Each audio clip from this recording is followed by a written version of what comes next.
It's the Kyle Hyman Show on Redeemer Radio. This is Kyle Hyman, and I am here with two of our seminarians, Joe Knepper and Ben Landrigan, here to talk about the Cupertino Classic. Thanks for being here, guys. Hey, no problem. Good to be here. This is your, do you have a very long break for seminary? We both got back last night, and we go back on Sunday, so 5 days. Okay. Pretty good. And during that time, do you think you'll squeeze in any basketball? Absolutely. Yeah? Yeah. When I left seminary, another seminarian, Brian Florin, he said, make sure you get up 1,000 shots. And he was kind of kidding. I looked at him and I said, I probably will. Yeah? So, yeah, whenever I'm home, I shoot around a lot. I know last year during Thanksgiving break, some of the guys on Friday night went and Father Tom Shoemaker, the pastor at St. Charles, let me keep some of the keys after my summer assignment there. And so we took advantage of their gym. So Yeah. we'll have to get something together. Yeah. But Joe, you're not actually going to be playing basketball. No, I'm going to be on Redeemer Radio. Gonna be bringing all the fun commentating. to the people at home. Looking forward to it. You did that last year as well, some commentating, having some fun. Any trash talk during the comment? Because I wasn't listening to the broadcast because I was at the stadium. I should have brought some headphones so I could listen to the commentating while watching the game. You know, I think that everybody, when they're listening to any sporting event at home, hates when the commentators are openly biased. But I don't care if they hate that. I had to support the seminarians, so respectfully, but it will be a lot of fun. And I know Sean McBride's going to be doing it with me, so maybe he'll take the more pro-priest approach, and I'll back the guys. I think you guys should put a wager on it so that you're really invested. Yeah. Because otherwise, Sean might be kind of neutral. Sure. But yeah, if you put a little something on the line. I'm sure we can come up with something. I don't know. As seminarians, we always kind of feel like the underdogs because everybody knows the priest and loves the priest. We're these no-name guys they don't know. So it'll be good to have one of our own on the broadcast. Yeah. Bishop Rhodes will normally sit with the seminarians until it looks like they're going to lose in years past. Then he seems to move, but I'm sure he'll stick with us this year. Yeah, he likes to be on the winning side. Yeah. Can't blame him. So, Ben, can you give us a little bit of history of the Cupertino Classic?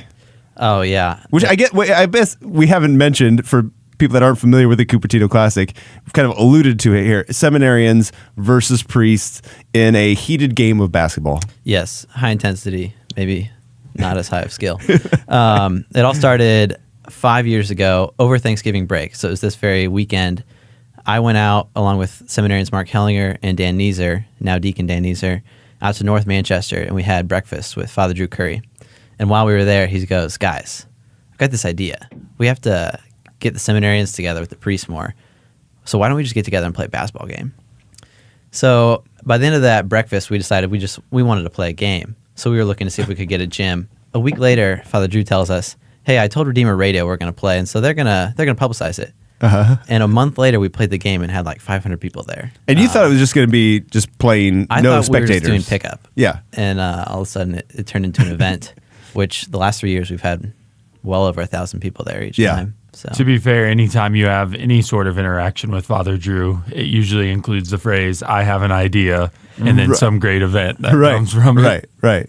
Yeah, but that's how it started. And so it's rotating through the 4 Catholic schools in the diocese, kind of going back and forth from South Bend to Fort Wayne. So this year will be at Bishop Dwenger. Yep. And it's December 27th. Mark your calendars. I think tip-off is at 6:30. Yep. I'm sure there'll be some pregame and some excitement going on beforehand. Definitely, you want to get there early. Is Father David Hunick going to be on a microphone probably? Yeah. Yep. Him and Bobby Krish, seminarian. Which is basically like a comedy show. More or less. So you get yes. basketball and comedy both.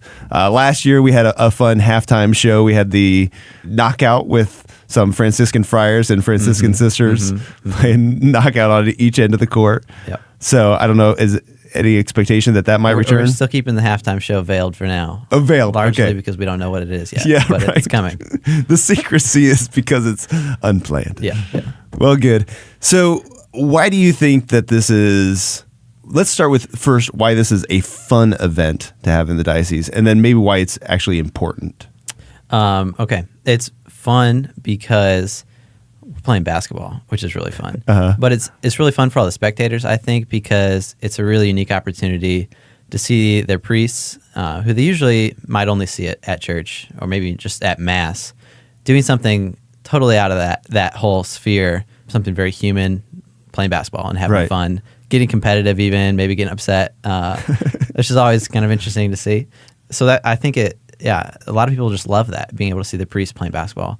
And then also it's an opportunity to meet a lot of seminarians who you might not know very well, because most of the year we're gone at seminary. So it's a time where we're all together. So just a lot of fraternity amongst us, and then community with all the people who come. Mm-hmm. What do you think, Joe? I think it's just an important event for a lot of the same reasons that it's a fun event. It's a great opportunity for the wider Catholic community to come together and just spend some time doing things different than what we normally would do. Kind of like Ben was saying, just see the humanity of the priests and the seminarians and get to interact with each other.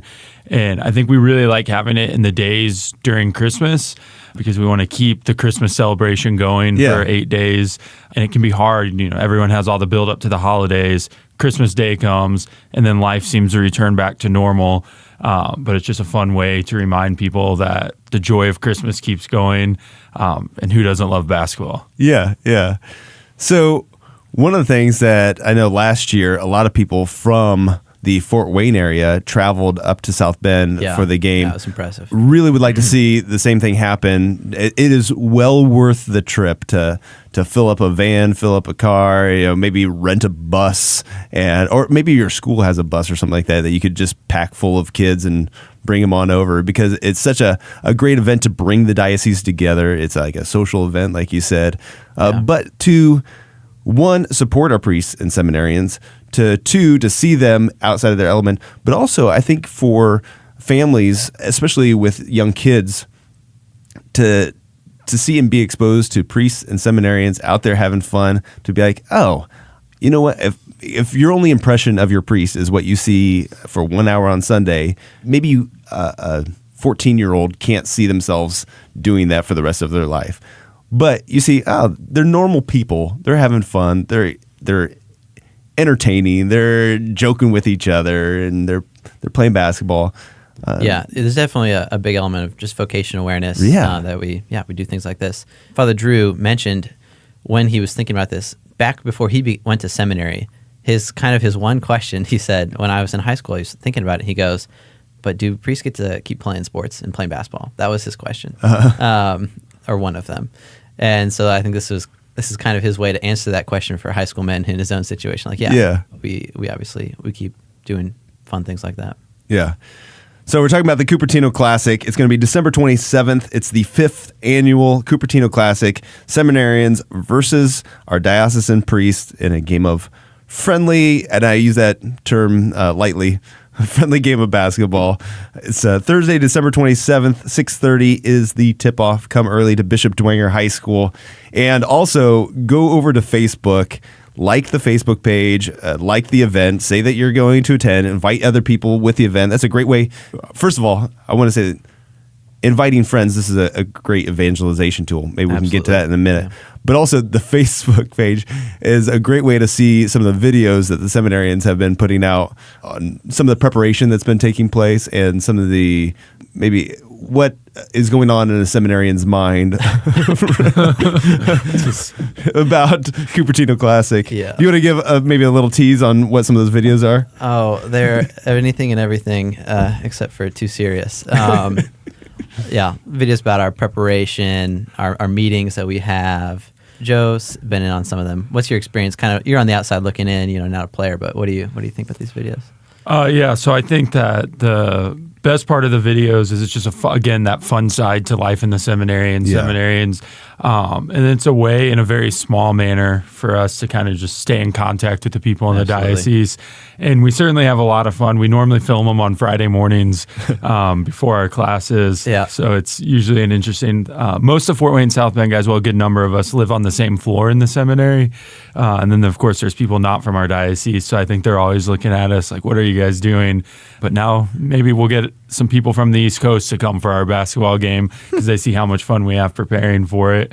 And I do my best. Any video I've been in, I try to be serious, but I always have a goofy smirk. We've had amazing, it's my charm. Amazing acting, or not acting, but presenting, very serious, even if they're not actually serious. Other than Joe, Joe struggles. Yeah. Joe's in the background there with a little smirk on almost every video. And I think was was it Deacon Dan Neeser, how he drinks his coffee? Oh, yeah. Is one of them. And Right then out of the trophy, man. right out of the trophy. And then Jake Schneider has a nice serious punchline to his. His is awesome because it does actually, he's talking about the 4 dimensions of seminary formation, and he is giving very good, just a little brief explanation, but we kind of parallel that with different Cupertino activities. Yeah. So it's a nice blend. Yeah. And then also is Monsignor Michael Heinz going to be refereeing again this year? He will be. He will Nice. be. So, yeah, that's another one in our corner. So, well, you say that. I mean, he's kind of splits the difference here because he is a diocesan priest. He's actually fair. But is also at the what's like? Can you give us a little background? He's at the Mount St. Mary's at the seminary. He came, I believe, 3 years ago as one of the formators. So he helps form men in the seminary in those 4 pillars, which are human, intellectual, pastoral, and spiritual. So he's helping form men to become good and holy priests, teaching plenty of classes. And then this past year, he was also promoted to become the academic dean of the seminary. So he's really heading up the academic formation now. Okay. And then he also referees. He's also an excellent sports fan and an excellent referee. Yeah. Yeah. They do a lot of intramural sports at the seminary because we're on a university campus, so we take advantage of that. And Monsignor Heinz, whenever there's a Fort Wayne South Bend team, is always out there as their chaplain. And during the flag football championship that Ben and Jake Schneider and Brian Florin and a couple of other guys played on, I think Monsignor Heinz was a great fan out there, and it's just a great opportunity our most for loyal fan, for sure. even evangelization with the students. Then to see, a Monsignor out there, just getting into the fun of it all. It's really cool. So we kind of hinted at this a little bit, but the idea of evangelization. So besides the idea of it can build up our community, it helps our families and our kids to see priests and seminarians in a different situation. But also, I think it can be intimidating sometimes to invite somebody to Mass, especially somebody who is not Catholic or has left the church. But maybe the Cupertino Classic is that kind of foot in the door to invite somebody to an event where it's not so intimidating. Yeah, I think that's a great example of those types of things. Nobody's going to go to something that they're not invited to. And I think a lot of times faithful Catholics go through their lives recognizing the treasure that we have in our faith, and we want to share that with our friends and our family and our neighbors and coworkers. But I think we're a little less likely to invite people to come to Mass than maybe some of our Protestant friends are to their worship, because it almost feels like there's a level of education that you need to have, or you have to do something, and people need to have this opportunity to become familiar with the church, see the truth and the beauty and the fun that exists in the Catholic Church. So when we can bring people to these low intimidation events, they start to have this familiarity, and then they may choose to go to Mass, or the next step is to invite them to go to Mass. And I think just the faithfulness of the priests, the seminarians, the fans, the families who are at these events, there's a joy about it that is attractive to people, because even those who maybe don't yet have a strong faith life, deep down, that's what they want. Yeah. And even in my own limited experience, I've seen this happen a little bit. I had a friend from high school, Catholic friend, who invited another one of our friends to come. He came a few years ago. And this year, one of my former teachers from public high school, who's not Catholic, is planning on coming. So very nice. All right. Well, again, check it out. Go to the Facebook page, Cupertino Classic. Like the page. Go to the event. Invite other people to the event. It's going to be a lot of fun. I'm bringing my kids every year. It's definitely something that we put on our calendar as soon as it's out. December 27th, Cupertino Classic at Bishop Dwenger. Invite your friends. Save the date. Our thanks to Notre Dame Federal Credit Union for underwriting this show and for their support. We're going to have some best of shows coming up this weekend, and we'll be back on Monday. Until then, remember to leave room for the Holy Spirit.